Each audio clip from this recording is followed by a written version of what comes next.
Hey Art Nerds, we are going to be walking through that contour line exercise assignment that you have.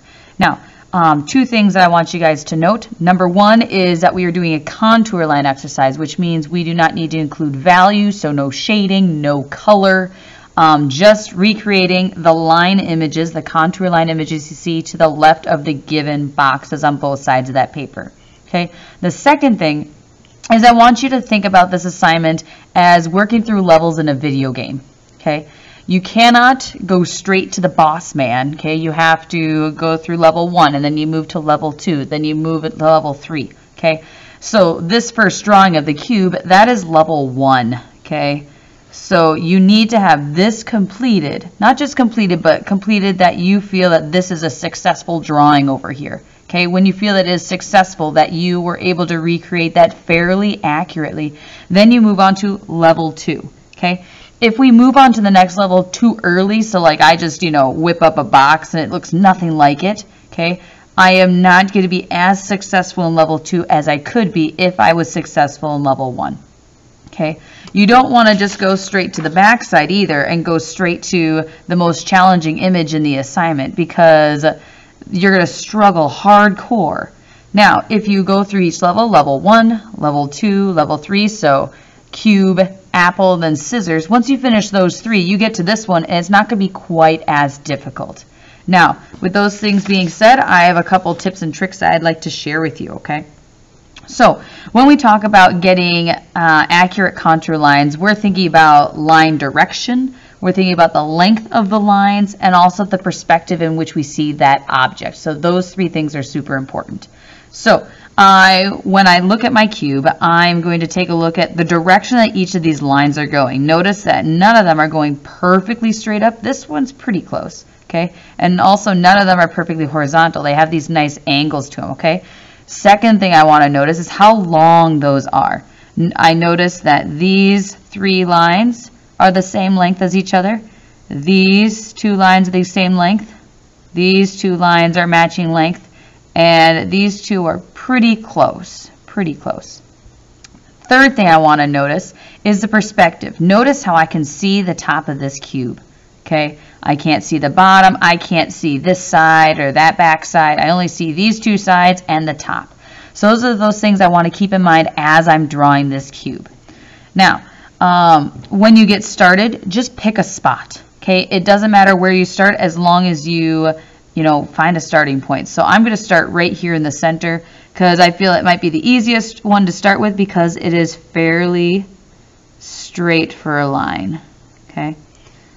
Fairly vertical. So I can use, I can draw lines straight across. If I want to see if my length is pretty accurate, I could use my pencil and measure and try to match it. I could use my finger and try to match it. I can use an actual ruler, okay? But I want to make sure that length is as close as I can. So one tip that I have about trying to get these angles just right is, see how I'm just moving my pencil back and forth at that angle, and then I'm bringing it back over here and trying to get that to maintain and match, okay? Now I'm looking at not only the angle in which this is going, but also the space in between. I'm looking at this angle here and seeing if it matches this angle here, okay? If I got it pretty close, those should match. So I can add my next line. This one goes slightly outwards, so I know it needs to be just slightly angled, not too much, okay? And this angle matches this angle, so I'm going to be bringing my pencil over, trying to get those pretty close, okay? And then I'll be doing the same thing on the opposite side. So trying to match the angle, see how big that is. Get that length pretty close. Okay, just a hair longer. There we go. This line's just going just a hair outwards, not too much. And then this angle matches the other one. Okay. Now keep in mind, this is one of our very first sort of exercises when it comes to contour, so it's not 100% perfect. It's not the end of the world. And it looks like, I think my angle right here is a little too sharp. Do you notice that?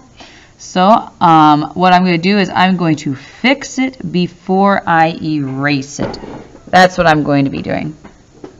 So it looks like this one needs to go just slightly downwards.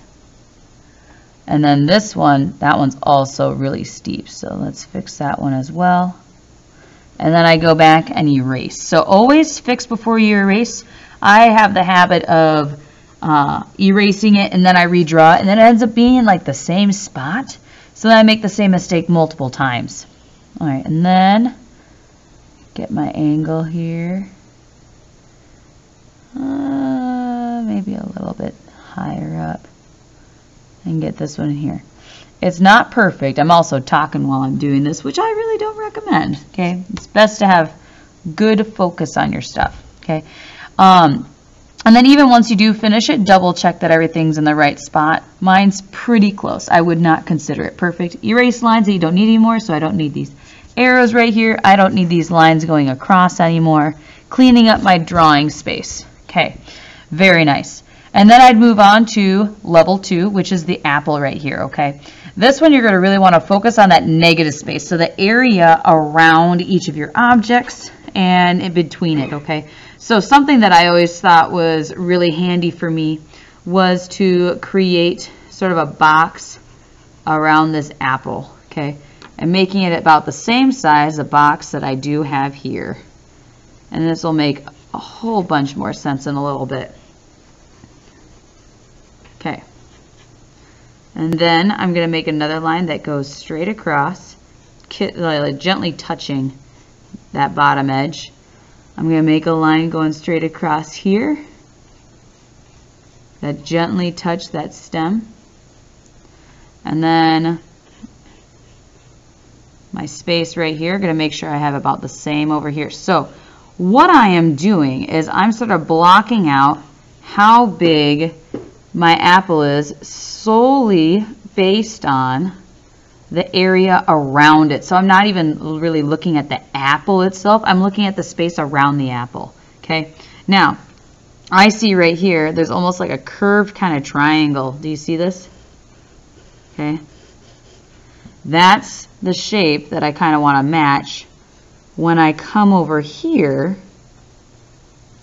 to create. Do you see how we have that, also that triangle shape right here? Darken that just a little bit so you can see better.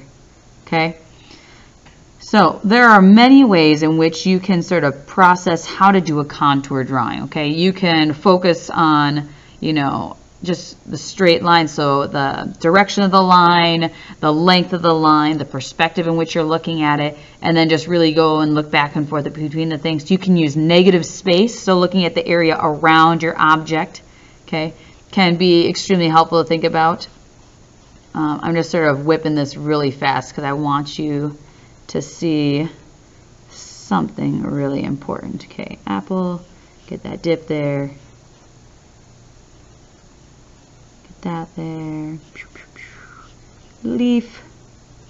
Very bad looking leaf. Okay, so what I want you guys to see is, so here's my leaf, here's my apple. Okay, here's that negative space, so that empty space around my apple that's sort of in this area by my leaf in the right side there.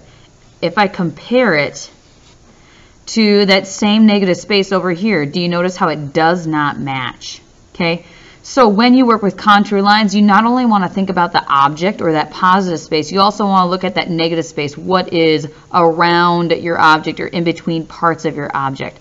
That'll help you make a more accurate drawing as well. And you can kind of think about that as, you know, the space in between some of the lines within your object also. So after I would make my fixins on this one, I would flip it over and I would go to the back side. Okay. Now, with the scissors, this was one that you want to really focus on the negative space, focus on the size and shape of this, the hand holds, the finger holds, the area in between the scissor handles, okay, the area in between the blades itself, okay, what kind of shapes do they make, all right. When you go down to the final one, the wrench, do not worry about including the words right here. Let's just pretend that's not even there, okay. And not only with this one, but with some of the other ones, notice that there's some lines that are really straight. So if you have a straight edge, be that another pencil, a piece of paper, a ruler, use that to help you get some of those straight edges, okay? The big thing with your contour line drawings is, one, to take your time, okay? We watched that speed drawing video and how time plays a huge role in your quality of your drawings. Secondly, make sure you focus, okay? Find a quiet place to work, okay? Or get an environment in which you can, really focus on your drawings, and that will help you. The less distractions, the better, okay?